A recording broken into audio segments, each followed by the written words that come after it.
Ria Ricis berharap bisa melahirkan normal anak pertamanya. Saat ini usia kehamilan sudah 8 bulan.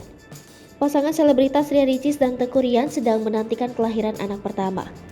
Usia kehamilan Ria Ricis saat ini telah menginjak 8 bulan. Ria Ricis berharap melahirkan anak pertamanya itu melalui persalinan normal. Meski berharap melahirkan normal, Ria Ricis tidak mempersoalkan apabila menjalani persalinan melalui operasi sesar. Teuku Ryan hanya berharap Allah memberikan jalan terbaik pada istrinya itu. Menurut Ria Ricis, melahirkan normal atau sesar sama-sama butuh perjuangan. Ria Ricis berkaca dari pengalaman Okky Setiana Dewi yang melahirkan keempat anaknya secara sesar. Ria Ricis dinikahi Teuku Ryan pada 12 November 2021 dan mengumumkan kehamilannya pada 22 Maret 2022.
Hai pemirsa Sri Popo TV, jangan lupa komen, like, dan subscribe, serta tonton terus berita-berita terupdate lainnya ya.